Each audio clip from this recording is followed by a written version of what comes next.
The president is taking a lot of heat from his opponent's campaign today, and all because of something he said, which is ironic, I think. After all, when was the last time Mitt Romney said anything that's worth listening to?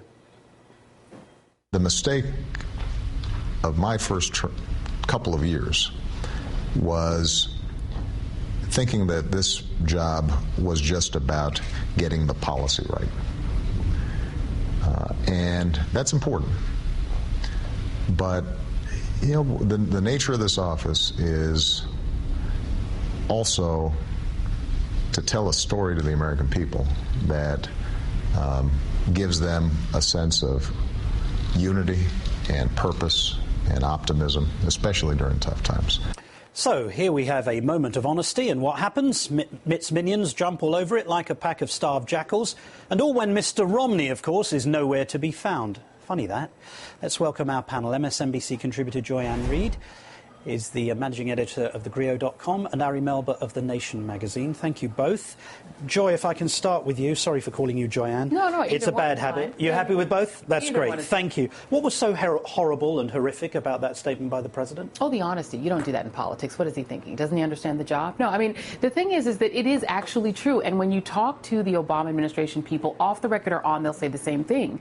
That despite the fact that this guy is a terrific communicator, that he's a great speech maker, that they really thought they could just do the policy and people would figure it out. People would understand the benefits of health care reform. They would understand that they'd gotten a tax cut. Look, the political way, let's say, with the tax cuts to have done them would have been the way George W. Bush did. Send you a check. You get $300 or $600 in the mail. Then you know, hey, I got a tax cut. They did it through the tax code, which is actually better economic policy because people tend to spend that then through to their normal expenses. But guess what? They didn't realize. And they didn't pay attention to it. Ari, I'd like to show you the rest of what the president said on this particular topic. Take a listen to this.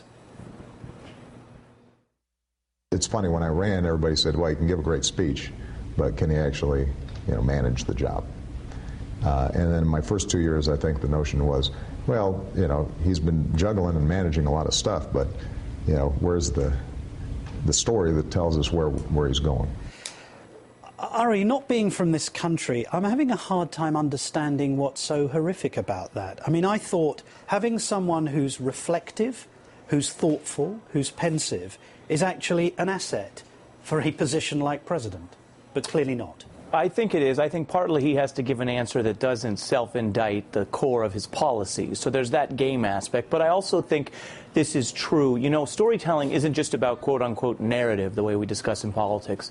It also can be about organizing. And, the Obama campaign had as an advisor a guy named Marshall Gans, who did work with Cesar Chavez and basically labor organizing in the 60s and 70s. And one of the things they do in that format is you get people together in a room and you say, why are you here? What's your story? And they don't mean, why are you concerned about climate change or what are your checkbox issues? They mean, what brought you here? Why do you care about this? And everyone remembers the president's More Perfect Union speech when he talked about a story that emerged on the trail of an older African-American man who said, I'm here because of Ashley. Yes. And Ashley was that young woman who happened to be white, who happened to be an organizer, but it wasn't about race and it wasn't about politics.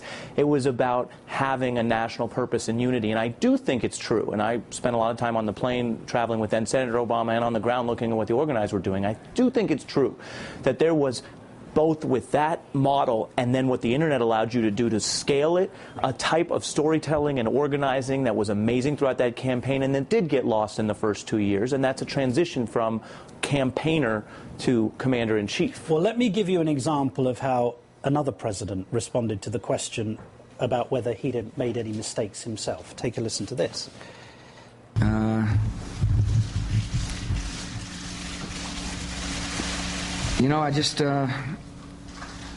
I'm sure something will pop in my head here in the midst of this press conference, all the pressure of trying to come up with an answer, but it hadn't yet.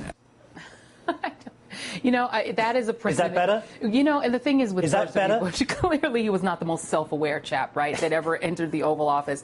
But I think, the thing in the discussion we're having, and I think Ari is exactly right, what's ironic and what's interesting about Barack Obama, he's very good at telling the personal narrative, whether it's his own narrative and sort of reflecting upon himself or sort of getting at the narrative of what the American people are dealing with. That's why he wins on that poll question, understands people like me.